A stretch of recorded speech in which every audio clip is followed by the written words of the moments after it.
और जब आप बोलते हैं और पवित्र आत्मा आपके अंदर होता है, जैसा आप बोलते हैं वैसा हो जाता है। आप सुपर ब्लेस्ड हैं, इस्तेमाल होने के लिए तैयार हैं।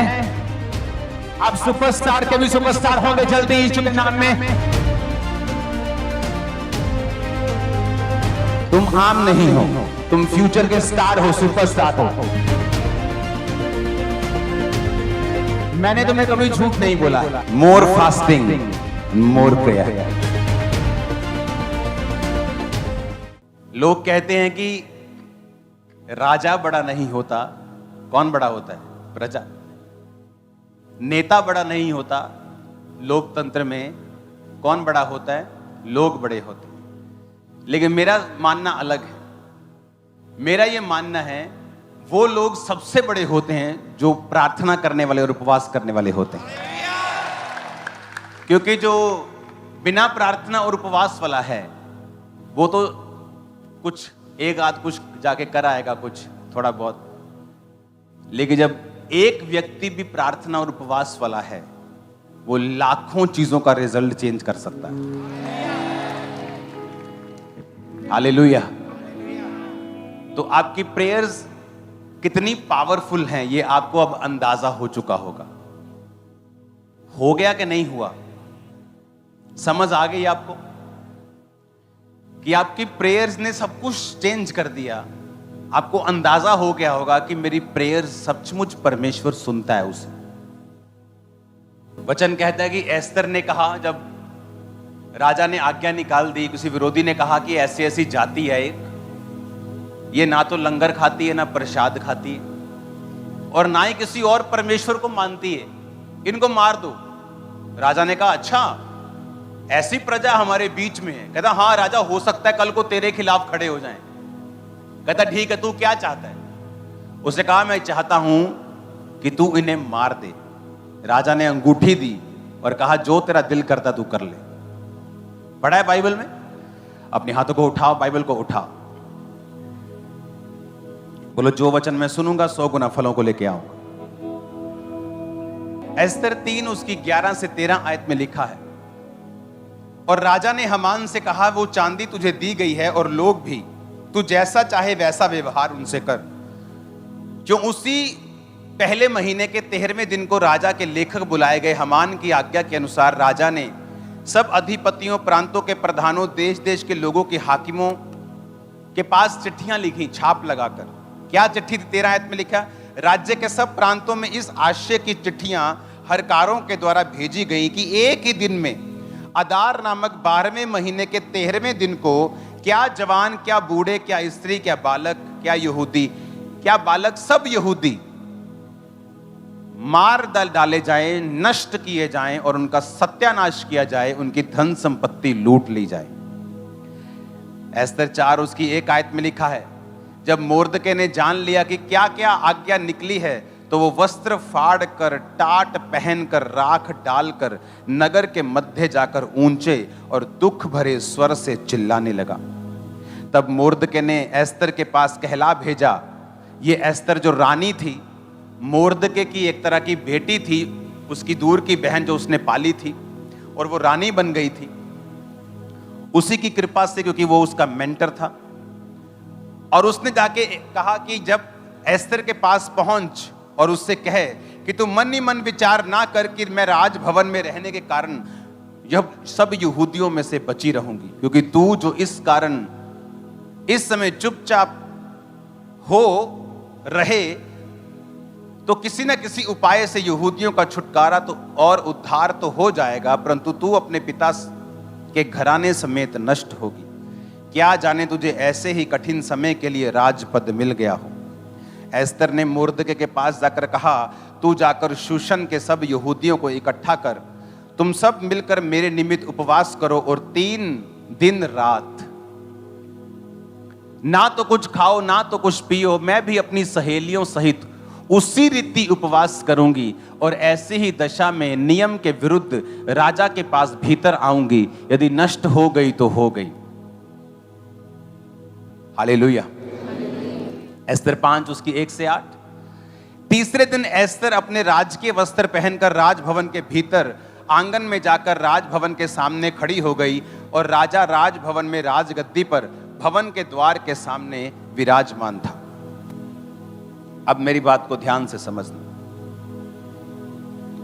और रानी ने कहा राजा के पास जाके, तो रूल ये था कि जब एक राजा गद्दी पे बैठा है तो कोई भी उसकी आज्ञा के बिना पास नहीं आ सकता। अपॉइंटमेंट लो तो आ जाओ, ऐसा सिस्टम था। तो वचन कहता है कि वो बिना अपॉइंटमेंट उसके भवन के बाहर खड़ी होगी, उसके रूम के। ये मालूम था उसको कि राजा मेरे प्राण भी ले सकता है, पर वो रोजों में गई थी। कैसे गई थी? उपवास में गई थी। राजा ने कहा इसको अंदर आने दो, अंदर गई।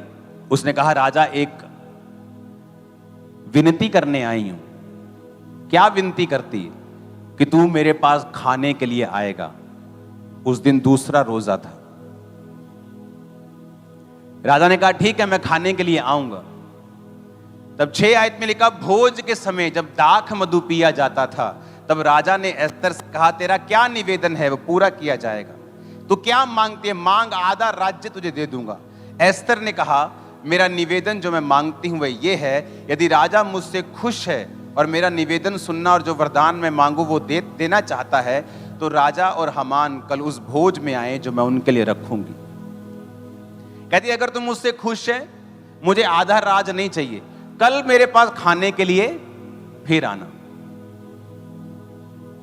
और उसने क्या पिया था? 6 आयत में क्या लिखा है? पढ़ो 6 आयत में। भोजन के समय क्या पी रहा था? क्या होता है ये? अल्कोहल वाली ड्रिंक, शराब बोलते जिसको। क्या पी रहा था राजा? राजा मसीह में नहीं था, परमेश्वर का नहीं था, अन्य जाति राजा था। ये रानी मसीह में थी। और राजा के किसी खास बंदे ने कपट के साथ ये आज्ञा निकाल दी, क्योंकि वो यहूदियों से नफरत करता था, कि सारे यहूदी एक दिन में मार दिए जाएं। जब मोर्दके को बात मालूम हुई तो उसने रानी से कहा कि तू अंदर जो गई है ना, राजगद्दी के ऊपर बैठी है, शायद परमेश्वर ने तुझे भेजा है, अब आलसी मत होना। मैंने ऐसे क्रिश्चियन लोग देखे हैं जिनको परमेश्वर ने पॉलिटिकली बड़ा बढ़ाया है, लेकिन जब क्रिश्चियन लोगों के लिए खड़े होने का समय होता है वो चुप रहे। परमेश्वर ने गद्दी से उतार दिया उसको। क्रिश्चियन लोगों को गद्दी किसी काम के लिए मिलती है, अपने लोगों के लिए खड़े करने होने के लिए मिलती है। क्रिश्चियन लोगों का डिमांड राज करना नहीं है, उनकी डिमांड होती कि हम परमेश्वर के काम कर पाएं, हेल्प कर पाएं लोगों की। क्योंकि यीशु ने कहा हमारा राज यहां का नहीं। हालेलुया।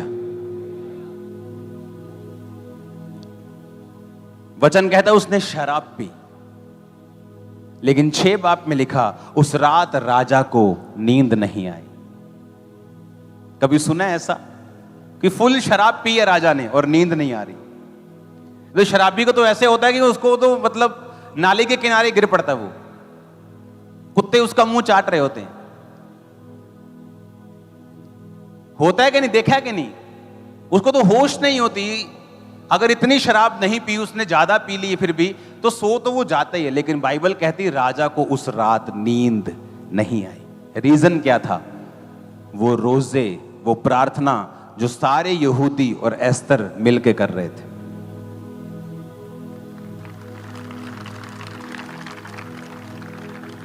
नेचर के खिलाफ, एटमॉस्फेयर के खिलाफ परमेश्वर ने काम किया।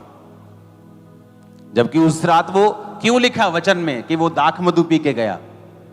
इसका रीजन है लिखने का कि वो फर्मेंटेड, वो अल्कोहल वाली ड्रिंक्स पी के गया, ताकि ये मालूम हो कि उस रात नींद ना आने का कारण क्या है।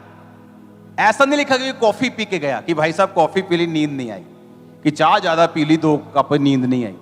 लिखा वो शराब पी के, मदिरा पी के, दाख मधु पी के। दाख मधु और दाख रस फर्क है।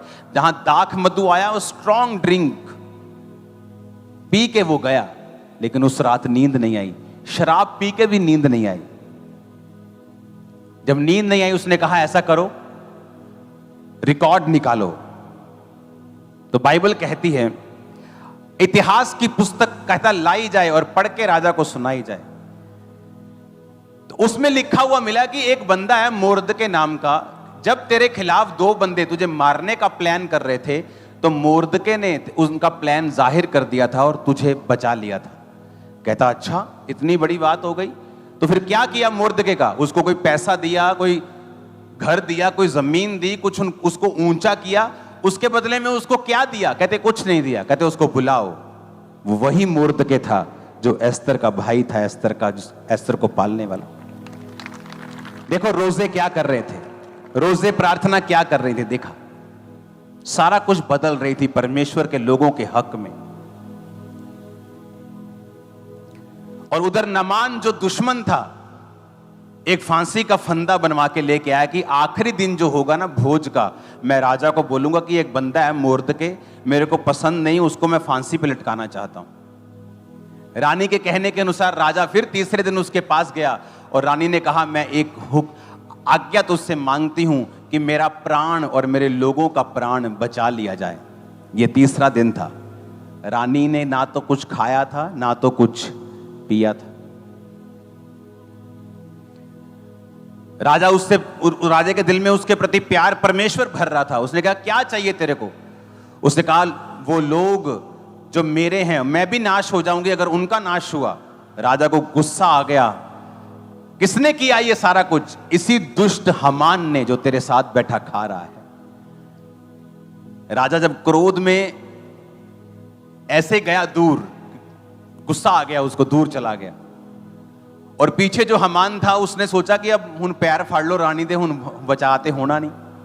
जैसे वो रानी के पैर पकड़ने गया, जब राजा मुड़ा तो उसे ऐसा लगा कि वो रानी के ऊपर कोई गलत काम कर रहा है, गलत काम करने की आंख से गया है। उसको और गुस्सा आया। कहता बाहर जो ये फांसी का फंदा लेके आया है ना मोर्दके के लिए, उस फांसी के फंदे पे इसी को लटका दो। और हुआ क्या? सारे राज में चिट्ठियां फैला दी गई कि कोई यहूदी उस दिन मारा नहीं जाएगा। और जितने प्लान कर रहे थे कि इस दिन इनको मार देंगे, मोहल्ले में कुछ गुंडे लोग होते हैं ना, मालूम होता है कि ये गुंडा बिरादरी, गुंडा लोग हैं, ये गुंडे हैं सभी, कि ये सब प्लान कर रहे हैं।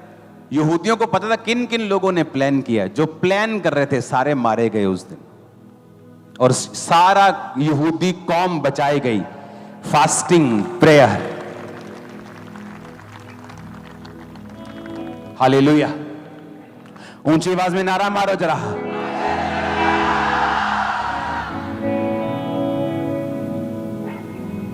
मेरी लाइफ का जब छुटकारा नहीं हो रहा था एक चीज से, मैंने 8 घंटे रोज प्रेयर्स की। 8 घंटे दुखी हो जाता था प्रेयर कर करके। मैं इतनी प्रेयर सोचता कि सही है भी है कि नहीं है, शक आता था दिमाग में। लेकिन आप छुटकारा चाहते हैं आधे घंटे की प्रार्थना से। आपका केस इतना बड़ा है, मेरा हस्बैंड मुझसे बात नहीं करता, मेरी फैमिली खराब है, हमारा फाइनेंस खराब है। प्रेयर कितनी है जी? आधा घंटा। जब 3 दिन रात रोजे रखे, पानी नहीं पिया, परमेश्वर ने राजे का मन बदला। नींद नहीं आई, इतिहास की पुस्तक निकाली गई, हर एक चीज उनके फेवर में चलती गई। कभी प्रार्थना करके देखा है? रोज उपवास करके देखे हैं? रोज कि हफ्ते में 2 उपवास करने हैं, रोज कम से कम 3 घंटे प्रार्थना करनी। 2.5 घंटे तो विश्वासियों के लिए, जिन्होंने अच्छा जीवन बिताना है, बंधनों से निकलना है, तो उससे ऊपर प्रार्थना करनी पड़ेगी। हालेलुया। आप मेरी बात समझ रहे कि नहीं? नींद नहीं आई, दाख मधु पी गए। 6 आयत दोबारा पढ़ो। कहता उस भोज में राजा ने दाख मधु पिया। उस रात राजा को नींद नहीं आई। भोज के समय दाख मधु जब पिया जाता था तो राजा ने एस्तर से कहा तेरा क्या निवेदन है? ऐसा भी तो लिख सकती थी बाइबल कि भोजन के समय राजा ने कहा तेरा क्या निवेदन है, लेकिन दाख मधु का जिक्र किया गया है स्पेशली। यह राजा मसीह में नहीं था, परमेश्वर को नहीं मानता था, ये बताया गया कि वो शराब पी रहा था उस समय, उसके बावजूद भी उस रात उसको नींद नहीं आई। आपको क्या लगता है क्यों नहीं आई?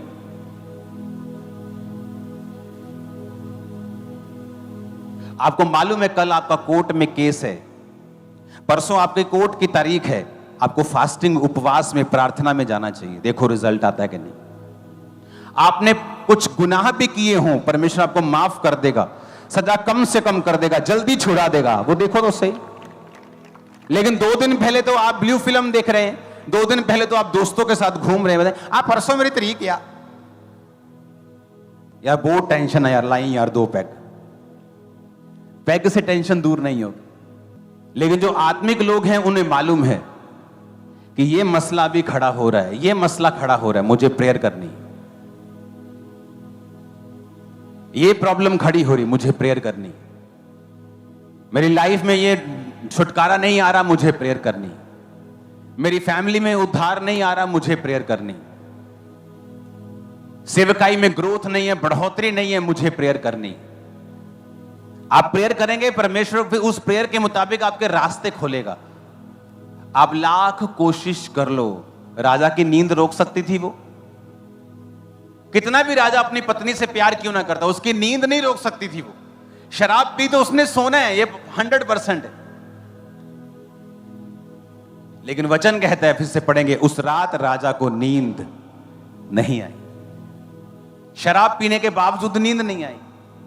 कई लोगों के घरों में पतियों से, बाप से पूछते हैं क्यों पीने, मेरे नींद नहीं आती, पी के मैं सो जाना। बोलते हैं कि नहीं? हाँ बोलते हैं ना। पर देखो राजा इतने पैग लगाया, बेचारे को नींद नहीं आई। स्वर्गदूत जब दिमाग हिलाता है तो नींद नहीं आती।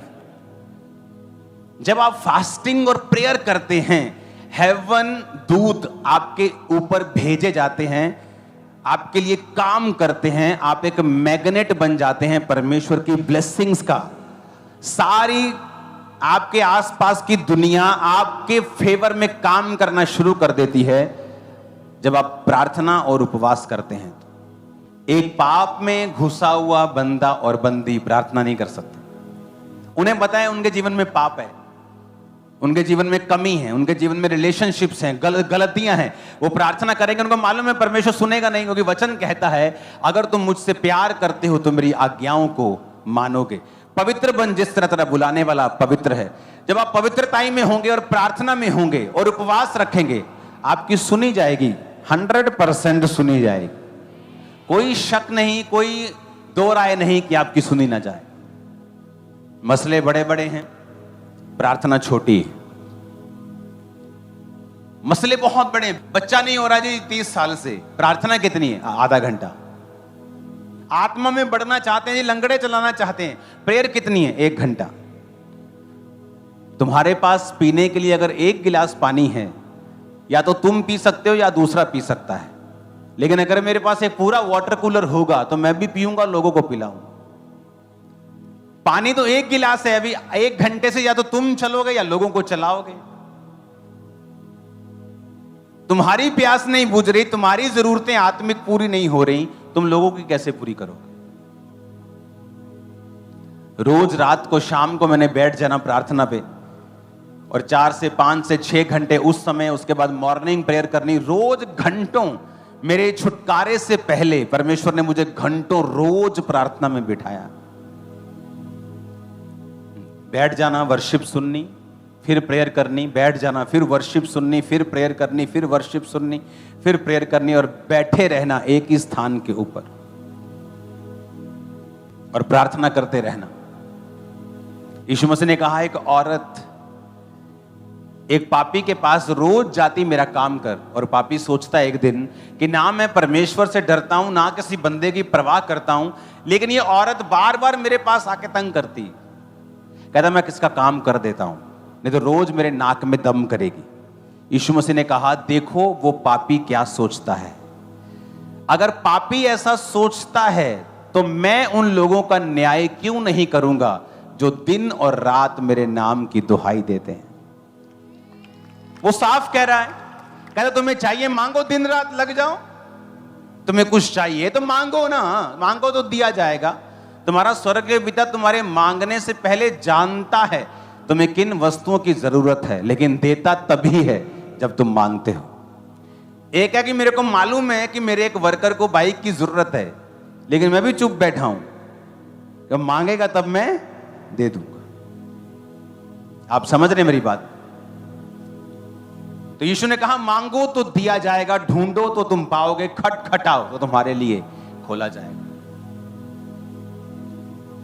हालेलुया। अगर हमने मांगा ही नहीं, परमेश्वर कहता है मैं दूंगा कैसे तेरे को? मांगो तो दिया जाएगा। अपनी फैमिली के लिए आपकी प्रेयर नहीं, चर्च के लिए प्रेयर नहीं, अपने लिए प्रेयर नहीं। प्रेयर लाइफ मोस्टली लोगों, क्रिश्चियन लोगों की जीरो है, खासकर बंदों का और बुरा हाल है। उन्हें लगता है वाइफ प्रार्थना कर रही तो सब ठीक है, जबकि वचन के मुताबिक एक घर की अगुवाई एक बंदे को करनी है, और वाइफ को वो सब संभालना है जो बंदा बना रहा है। जो बंदा बना रहा है वो उसे संभाल नहीं सकता, क्योंकि वो ड्यूटी परमेश्वर ने वाइफ की लगाई है। अगुवाई परमेश्वर कहता मैं बंदे की करूंगा क्योंकि तुम घर के लीडर हो, लेकिन प्रॉब्लम यह है कि वाइफ प्रार्थना करने वाली है और बंदा आत्मा में बिल्कुल डम्ब है, बिल्कुल मूर्ख है, प्रेयर है ही नहीं, जीरो प्रेयर है। उसे लगता है मैं बिजनेस कर रहा हूं, मेरी वाइफ प्रार्थना कर रही। इसलिए बैलेंस कभी नहीं बनता उन घरों का जहां बंदों की प्रार्थना नहीं है। यीशु ने कहा प्रार्थना करता कि तू परीक्षा में ना पड़े। पाप तुम पे अटैक कर रहा है, फास्टिंग प्रेयर, फिर भी अटैक कर रहा है, मोर फास्टिंग मोर प्रेयर।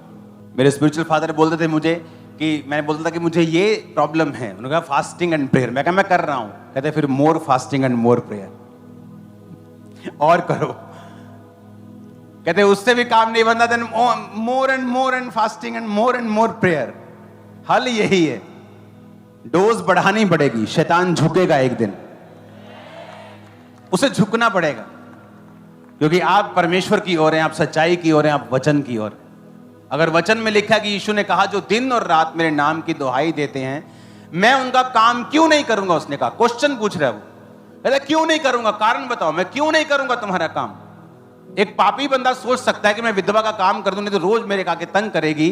तो परमेश्वर कहता है मैं तुम्हारा काम क्यों नहीं करूंगा। रोज प्रेयर आप सुबह करेंगे, शाम को, सुबह शाम, सुबह दोपहर शाम। परमेश्वर के दम आ जाएगा, परमेश्वर करो यार काम। मैं सीरियसली कह रहा हूं। वो कहता है एक पापी बंदा अगर ऐसा सोचता है तो मैं कैसा सोचूंगा। ध्यान रखो, अगर तुम दिन और रात मेरे नाम की दुहाई दोगे तो मैं तुम्हारी प्रार्थनाओं को क्यों ना सुनूंगा, उत्तर क्यों ना दूंगा। कहता मैं तुरंत, फिर आगे लिखता है मैं उनका न्याय चुकाऊंगा। वचन देखो कितने हजार साल पुराना। कह रहा है कि राजा को शराब पी के नींद नहीं आई, और पुस्तक भी वो मंगवाई जिसमें मोर्दके का नाम था। आपको इत्तेफाक लगता है इस बार जो आपकी फास्टिंग प्रेयर ने किया है, इतिहास में लिखा गया है वो, और ये आपके लिए इंकरेजमेंट है। मोर फास्टिंग एंड मोर प्रेयर। तो ये काम अभी बाकी है। हालेलुया।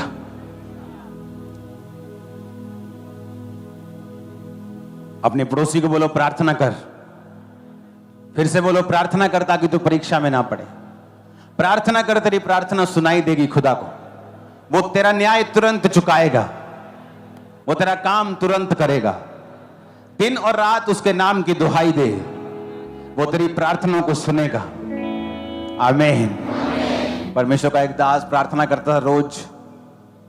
जब परमेश्वर उसको उत्तर देने के लिए प्रकट हुए तो परमेश्वर ने कहा मेरी डायरी में लिखा है जिस दिन तूने प्रार्थना शुरू की थी, किस दिन तूने क्या मांगा था, मेरी डायरी पे लिखा है। आज मैं उन सब प्रार्थना का उत्तर देने के लिए धरती पर उतर आया हूं।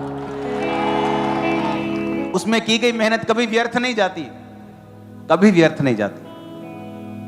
मुझे याद है जब मेरे को मेंटली अपसेट के अटैक होते थे तो कोई दवाई उस समय नहीं थी, आज भी नहीं है। दुनिया की कोई दवाई नहीं बनी इस चीज के लिए। या तो आप ओवरडोज नशे कर लो जिस तरह मैंने शुरू कर दिए थे, तो आपको होश ही नहीं है तो फिर ठीक है। तो जब अटैक होते थे और मैं मसीह में आ गया था तो परमेश्वर का आत्मा मुझे बाइबल पढ़ने से सुकून देता था। तो मुझे बाइबल पढ़नी मेरी मजबूरी थी, कोई शौक से नहीं पढ़ता था पहले में, मजबूरी से, कि जब बाइबल पढ़ता था तो अटैक कम होने शुरू होते थे। तो बाइबल पढ़ने की जब आदत लग गई तो एक दिन वचन में लिखा था, मैं पढ़ रहा था कि मसीह में की गई मेहनत कभी व्यर्थ। मेरे को मालूम था प्रभु ने मुझसे बात की है। उस दिन मैंने प्रार्थना और उपवास करने का फैसला किया था कि मैं हर 40 रोजे रख रख के प्रेयर करूंगा, और एक एक साल में 5-5 बार 40 फास्ट होते थे। और उसी साल छूट गया था, मैं अगला साल नहीं पढ़ा था। जिस बीमारी के लिए प्रार्थना कर रहा था वो कंटिन्यू नहीं हुई, वो खत्म हो गई थी। और दिक्कतें थी लाइफ में, लेकिन वो एक बड़ी प्रॉब्लम जो शैतानी थी वो खत्म हो गई थी। उसको खत्म में 19 साल हो गए। हालेलुया। और कोई इलाज नहीं, न्यूरोलॉजिस्ट, डॉक्टर्स, दवाइयां, मेडिसिन, एलोपैथी, फ्लानापैथी सब खा लिया था। ऐसा नहीं कि मैं बिलीव नहीं, मेडिकल पे मैं बिलीव नहीं करता, सब खा लिया था, कुछ इलाज नहीं था उसका। सब करके देख लिया था, सब जगहों पे, सब जगह कुछ, सब कुछ करके देख लिया था। प्रार्थना कर, बोलो अपने पड़ोसी को, अपनी इच्छा को प्रभु के सामने रख। वचन में लिखा है, जब आप पढ़ते हैं तो उसने लिखा है कि अपना मुकदमा मेरे सामने पेश कर। एक वकील है जिसकी फीस 5,000 है। आप बोलोगे ना यार 45 होगा, ले आ यार, लड़ता हूं केस। एक वकील है जो एक केस की एक हियरिंग के लिए 25 लाख रुपया लेता है, और अगर वो गया और जज किसी वजह से उस समय कोर्ट में ना आए तो वो 25 लाख फिर भी फीस लेता है। 3 लाख लेस कर देगा, 22 लाख लेता है, नहीं तो 25 लाख लेता है। एक वकील सेम पढ़ा हुआ 5,000 में काम कर रहा है, और एक वकील पढ़ाई वही है 25 लाख में। कारण क्या है? कारण है संविधान की नॉलेज, बोलने का तरीका। वचन कहता है अपना केस लड़, परमेश्वर कहता है केस लड़। हमारा संविधान कौन सा है? आत्मिक संविधान, वचन। वचन में लिखा है, प्रभु तूने कहा था अंत के दिनों में तू अपना आत्मा सब मनुष्यों के ऊपर उंडेलेगा। ऐसी प्रेयर से पतरस प्रेयर कर रहा था, प्रभु तेरे वचन में लिखा है तू आत्मा उंडेलेगा। तो लिखा उस दिन पवित्र आत्मा उतर आया। वचन से प्रेयर की गई थी, कोई इत्तेफाक नहीं हुआ था कि प्रभु की मर्जी है। आज वचन से प्रेयर हुई थी। आज जब आप प्रार्थना करने के लिए बैठते हैं कि प्रभु मेरे बिजनेस को ब्लेस कर, किस वचन से करते हैं नहीं पता। एक औरत जब बच्चा लेने के लिए प्रार्थना करती है, कहां लिखा है वचन में कि परमेश्वर आपको बच्चे का वरदान देगा? नहीं लिखा। एक यूथ को पता है कि कहां लिखा है वचन में कि वो आपको पढ़ाई में एक्सीलेंट करेगा और जहां आप जाएंगे आपको फेवर देगा? कहां लिखा है? नहीं पता। आप क्रिश्चियन तो हैं, लेकिन अपने काम में निकम्मे हैं। और वो क्रिश्चियन जिसको पता है बाइबल में क्या लिखा है, जब वो बैठता है उसे पता है परमेश्वर मुझे छुटकारा देगा, मैं प्रार्थना करूंगा, उपवास करूंगा, प्रभु को छोड़ूंगा नहीं, अपने जीवन को सही रखूंगा। प्रभु तेरे वचन में लिखा है कि तू ऐसा करेगा, तेरे वचन में लिखा है। अगर मैं बाइबल दिखाऊं, अपनी पहली बाइबल, तो जब मेरे को अटैक होते थे, मेरे सिर पे मैं तेल लगाता था, अनॉइंटिंग ऑयल, तो तेल लगा होता था, यहां से ऐसे निकलता था तेल, इतना तेल होता था। तो जब बाइबल पढ़ता था, बाइबल में कोई वचन आता था तो वचन मेरे चुभता था वो, कि वचन में लिखा है, परमेश्वर कह रहा है कि मैं तुझे ये आशीष दूंगा, तुझे तेरे पे रोग नहीं दूंगा। तो मैं कहता परमेश्वर ने ये लिखा है, क्योंकि मैं अन्य जातियों से आया हूं। तो जब अन्य जातियों को कोई परमेश्वर मिलता है तो वो उसकी वैल्यू ज्यादा लगती है उनको। तो जब मैं वचन पढ़ता था कि परमेश्वर तेरे वचन में ये लिखा, मैं रोता था 2-2 घंटे बाइबल पे सिर रख के। अगर मैं आज आपको वो बाइबल दिखाऊं जहां जहां मैं ज्यादा सिर रख के रोया हूं, जो वचन मुझे छूता था, वो पेज काले हैं आज भी। क्यों काले? क्योंकि वहां मेरे को प्रभु छूता था, वहां मैं रोता था, प्रेयर करता, प्रभु तेरे वचन में लिखा है, देख तेरे, मैंने थोड़ी लिखा है, मैं थोड़ी कह रहा हूं, तेरा वचन कह रहा है तो मुझे आशीष देगा, अब दे आशीष। तो बाइबल में लेके आऊंगा, अगली बार आपको दिखाऊंगा। काली हो चुकी बाइबल, वहां से आपको मैं दूर से दिखाऊंगा, आपको पक्का मालूम होगा किस किस पेज के ऊपर मैंने ज्यादा प्रार्थना की। इत्तेफाक से मेरी लाइफ में कुछ नहीं हुआ। कोई व्यक्ति बड़ा है, कोई व्यक्ति सामर्थी है, किसी व्यक्ति को कुछ मिला है, उसने परमेश्वर के वचन के ऊपर एक्ट किया है, काम किया है। उसने आशा नहीं रखी कि काश ऐसा हो जाए, काश परमेश्वर मैनू भी चुन लवे, काश परमेश्वर मेरे को भी काम लवे। आप मेहनत करेंगे, वो कहता मैं किसी का पक्षपात नहीं करता, वो आपको बढ़ाएगा, इतना बढ़ाएगा कि लोग बोलेंगे तू झूठ बोल रहा है। आमीन। मेरे को खड़कने वाला चाहिए शैतान के कानून। हालेलुया। आप मेरी बात समझ रहे कि नहीं? अपने काम में निकम्मे ना बने प्लीज, अपने काम में एक्सीलेंट हो। जो वकील 25 लाख लेता है एक सुनवाई का, आप जाओ केस लेके जाओ, मना कर देगा मैं नहीं करना, काम नहीं, मेरे पास टाइम नहीं, मेरे काम एक्स्ट्रा है। वो जो कम लेता है 5,000, वो 4200 भी ले लेगा, चल 800 काल दे दी तो, उसके पास काम नहीं। 25 लाख वाले के पास उल्टा है।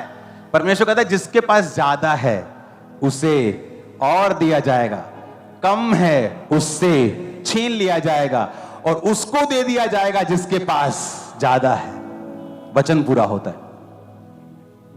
जो अगले हैं वो पिछले होंगे, जो पिछले हैं वो अगले होंगे। मैं अन्य जाति से आया हूं, आज आगे हो गया हूं, पीछे था ना मैं, कहता वो अगले होंगे। आप समझ रहे हो कि नहीं? अपने काम में जब आप एक्सीलेंस यूज करेंगे, अगर बाइबल मालूम है कि मुझे ये रिलेशनशिप्स में, मुझे गंदगी में, मुझे इस पाप में नहीं जाना, आप देख लो मोस्टली क्रिश्चियन लड़के लड़कियां अगर है रिलेशनशिप में कि नहीं, आप देख लो, चेक कर लो, क्योंकि वो अपने काम में निकम्मे हैं। इसीलिए उनकी तनख्वाह भी जो ऊपर से आती वो भी निकम्मी है। और जो लोग अपने काम में निकम्मे नहीं हैं, उनकी तनख्वाह भी निकम्मी नहीं, उनकी ब्लेसिंग भी निकम्मी नहीं। आप मेरी बात समझ रहे कि नहीं? अब ये आप पे डिपेंड करता है आप क्या करना चाहते हो। ये आपको मालूम है परमेश्वर सब कुछ कर सकता है, तो डिस्ट्रैक्शंस को दूर करके फोकस के साथ लग जाओ। विक्ट्री निशान आपके ऊपर देख रहा हूं, मैं सच कह रहा हूं। अब आ रहे हो जल्दी यीशु के नाम। मैंने कहा तुम आ रहे हो यीशु मसीह के सामर्थी नाम में, यीशु के नाम में तुम आ रहे हो टेस्टिमनीज के साथ। Hallelujah, hallelujah. और ये पॉसिबल है, मैं आपको बता रहा हूं। आपने गलतियां की हैं, वो माफ कर देगा, फिर से आपको खड़ा कर देगा, आपको साफ कर देगा, कोई प्रॉब्लम नहीं होगी आपको। परमेश्वर भूल जाएगा आप कैसे थे, वो आपको नया जीवन देगा। जब साइकिल चलाते लोग गिरते हैं तो साइकिल चलाना छोड़ नहीं देते। डोंट वरी, आगे बढ़ो, कुछ बेस्ट तुम्हारे लिए रखा हुआ है।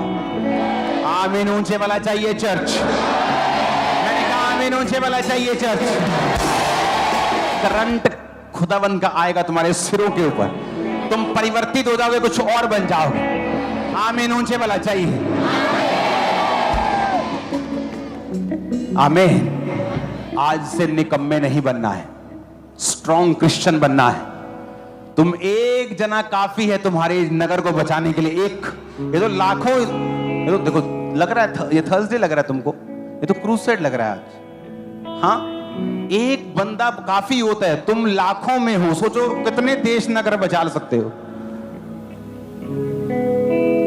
तुम यहां बैठी हो आज, लेकिन तुम्हें नहीं मालूम तुम यूरोप में बेदारी का कारण बनोगे, तुम अमेरिका की बेदारी का कारण बनोगे, तुम कनाडा की बेदारी का भी कारण बनोगे, तुम इंडिया के यूपी की बेदारी का कारण बनोगे, उड़ीसा की बेदारी का कारण बनोगे, महाराष्ट्र की बेदारी का कारण होगे तुम लोग, तुम बंगाल की बेदारी का कारण होंगे यीशु के नाम, छत्तीसगढ़ की बेदारी का कारण होंगे तुम यीशु के नाम, दिल्ली की, हरियाणा की बेदारी का, जम्मू की, कश्मीर की बेदारी का कारण होंगे तुम लोग। मैं बता रहा हूं, तुम्हें लग रहा है कि तुम आम से बैठे हो, क्योंकि तुम्हारी जिंदगी अभी आम सी है। तुम आम नहीं हो, तुम फ्यूचर के स्टार हो, सुपरस्टार हो। मैं देख रहा हूं, मैं तुम्हें कह रहा हूं, मैंने तुम्हें कभी झूठ नहीं बोला है, मैंने बताया है तुमको कहां निकम्मापन काम कर रहा है, बताया है, और कहां तुम जा सकते हो वो भी बताया है। जब मुझे पास्टर लोग आके मिलते थे और मेरी कंडीशन देखते थे तो बोलते थे कि जब तुम जाएगा शीशे के सामने तो बोला कर तू प्रभु का दास है। मैंने कहा यार मैं झूठ थोड़ी बोलूंगा, तू सुपर ब्लेस्ड। मैंने कहा मैं झूठ नहीं बोलूं। कहता नहीं तू बोलेगा, झूठ नहीं है ये विश्वास के शब्द हैं, क्योंकि पवित्र आत्मा आपके अंदर होता है। और जब आप बोलते हैं और पवित्र आत्मा आपके अंदर होता है, जैसा आप बोलते हैं वैसा हो जाता है। आप सुपर ब्लेस्ड हैं, इस्तेमाल होने के लिए तैयार हैं। आप सुपरस्टार के भी सुपरस्टार होंगे जल्दी यीशु के नाम में। आमीन होने वाला चाहिए चर्च।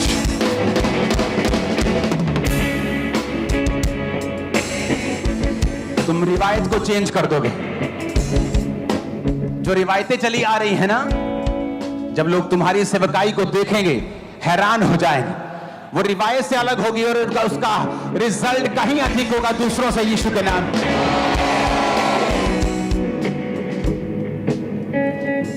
एक सिस्टर गई पास्टर के पास, कहती मेरी शादी नहीं हो रही। कहता प्रार्थना करती हो? कहती हाँ करती हूँ। कहता क्या करती हो प्रार्थना? कहती प्रार्थना करती हूँ प्रभु मुझे अच्छा पति दे। कहता अब अच्छा कैसा अच्छा? मेरे लिए अच्छा हो सकता है एक टीचर हो, लेकिन तुम्हें टीचर पसंद ना हो। मेरे लिए हो सकता है एक अच्छा इंजीनियर हो, लेकिन तुम्हें इंजीनियर पसंद ना हो। तुम्हें कैसा अच्छा चाहिए? कहती अच्छा परमेश्वर ऐसी प्रार्थना सुनता है? कहता हाँ, परमेश्वर स्पेसिफिक प्रार्थना सुनता है। परमेश्वर अंधे के पास आके बोला क्या चाहिए तेरे को? चेले कहते क्या चाहिए? प्रभु अन्ना की मंगे, अन्ना की मंगे किनिया अखा के एलियनो तुझे पता नहीं तेन दो अखा के एक अखा। अन्ना की मंगे। पर परमेश्वर ने क्या कहा? तुझे, परमेश्वर ने ऐसा बिहेव किया जैसे उसको कुछ मालूम नहीं, क्योंकि वो वचन पे रहने वाला है कि मांगो तो दिया। कहता प्रभु मैं देखने लगूं तेरे विश्वास ने तुझे। कहती अच्छा मुझे स्पष्ट लफ्जों में प्रभु को बताना पड़ेगा। कहता हाँ। घर गई, पॉइंट लिखे, मेरा हस्बैंड लंबा हो, मेरा हस्बैंड ये हो, मेरा हस्बैंड टीचर हो, मेरा हस्बैंड ये हो, मेरा हस्बैंड ऐसा हो, आत्मिक हो, ऐसा हो, ऐसा। 10 पॉइंट पे प्रार्थना करती गई। 10 महीने के अंदर शादी हो गई। सेम हस्बैंड जैसा लिखा था। हमें प्रार्थना ही नहीं करनी आती। यहां एक बहन को अगर मैं उठाऊं तो प्रार्थना करूं, धन्यवाद धन्यवाद प्रभु जी, तेरा धन्यवाद करते हैं प्रभु, आगे शब्द है ही नहीं कि क्या मांगना है, कैसे मांगना है। कहां लिखा है बाइबल में? प्रार्थना करनी तुम सीखोगे यीशु के नाम। अब तो जब प्रेयर माउंटेन की प्रार्थना चली तो लोगों को फायर प्रेयर करनी आ रही है कि शैतान को किस तरह डांटना है, कैसे प्रेयर करनी है। तो स्पेसिफिक यानी कि क्लियर प्रेयर्स। क्या चाहिए? गाड़ी चाहिए, कौन सी चाहिए? प्रभु मुझे ये गाड़ी चाहिए, ये मॉडल चाहिए। ग्रेस देगा तुमको लेने की। एक घर चाहिए, इतने बेडरूम होने चाहिए, इतने स्क्वायर फुट का होना चाहिए। आप मेरी बात समझ रहे कि नहीं? हम अपने कामों में एक्सीलेंट नहीं है, निकम्मापन है हमारी प्रार्थनाओं में, इसीलिए रिजल्ट भी निकम्मा है। हमें प्रेयर लाइफ अपनानी पड़ेगी। जो हम चाहते हैं उसे प्रार्थनाओं में रखना पड़ेगा, विश में नहीं। क्योंकि आप जिनी के पास नहीं आए कि जिनी आया और बोला क्या चाहिए, बोले ये चाहिए तो हो गया, अभी 2 रह गई। आप परमेश्वर के पास हो। वो कहता मेहनत का फल तुम्हें व्यर्थ नहीं होगा, मांगो तो दिया। आप ब्लेस्ड हैं यीशु मसीह के नाम में। मैंने कहा ब्लेस्ड हैं यीशु मसीह के नाम में। Hallelujah hallelujah. मैं नहीं जानता लोग कैसे आधे घंटे की प्रार्थना करते हैं। जब मैं अपने प्रेयर रूम में जाता हूं, जब 2-3 घंटे बाद भी मुझे ऐसा लगता है कि अभी मजा नहीं आया, खाली है, अभी भी बेचैनी खत्म नहीं हुई। जब तक दिल के अंदर श्योरिटी नहीं आती कि हां तसल्ली हो गई, तब उठता हूं। हालेलुया। एक बार किसी बहुत बड़े व्यक्ति ने मुझे मिलने के लिए आना था, तो मैंने कहा आप 11 बजे आ जाइए रात को, क्योंकि मुझे थोड़ी देर बाद प्रार्थना करने के लिए जाना है। 12 बज गए, 1 बज गए और मैं निकल गया प्रेयर करने। वो आए, कहते कहाँ है? कहते वो चले गए प्रेयर पे। कहते अच्छा। तो उस दिन फिर मैं मिल नहीं पाया, मैं प्रार्थना में था। मैंने कहा अगले दिन जिन लोगों ने आना है सुनने के लिए, वो मेरे शरीर को सुनने के लिए नहीं आ रहे, वो स्पिरिट क्या बोलता है खुदा का उसे सुनने के लिए आ रहे हैं। तो मैं उनको धोखा नहीं दे सकता, मुझे जाना पड़ेगा। उनको वापस चले गए 2 घंटे बैठ के। फिर 2 दिन बाद मैंने दोबारा बुलाया, मैंने कहा अब आ जाओ। प्रभु ने सुन ली उनकी, हालेलुया, काम हो गया उनका। कितने मेरी बात समझ रहे हैं? यीशु ने आपको बुद्धि दी है, यूज करो इसे, ये भी चाहिए, हालेलुया। तो प्रेयर लाइफ के साथ कोई कॉम्प्रोमाइज नहीं। कोई मैरिज हो, कोई इशू हो, कुछ भी हो, प्रार्थना का समय चेंज नहीं होना चाहिए। आपने रात को कम की है, सुबह ज्यादा कर लो। ये नहीं कि रात को भी नहीं की, सवेरे भी नहीं की, अगले दिन भी नहीं की, उस तो अगले दिन भूआ दा ब्याह, तो अगले दिन घूमन चले गए, तो ये वाला नहीं चलेगा, ये मॉडल नहीं चलेगा। थोड़ा बहुत ऊपर नीचे हो सकता है, आप इंसान भी हैं, लेकिन ज्यादा ऊपर नीचे नहीं चलेगा। आप समझ रहे हैं? ये वचन पूरा कर लो, तुम्हें समझाने की जरूरत नहीं पड़ेगी, तुम टेस्टिमनी के साथ आने वाले। अपने हाथों को उठाओ, ऊंची आवाज में थैंक यू जीसस बोलो। परमेश्वर के गहरे वेदों को परमेश्वर के दास के द्वारा जानने के लिए और ऐसी और नई वीडियोस को देखने के लिए हमारे YouTube चैनल को सब्सक्राइब करें और साथ में बेल आइकन को प्रेस करें, ताकि ऐसी और नई वीडियोस की नोटिफिकेशन सबसे पहले आप तक पहुंच सके। जुड़े रहें परमेश्वर की हजूरी के साथ। God bless you.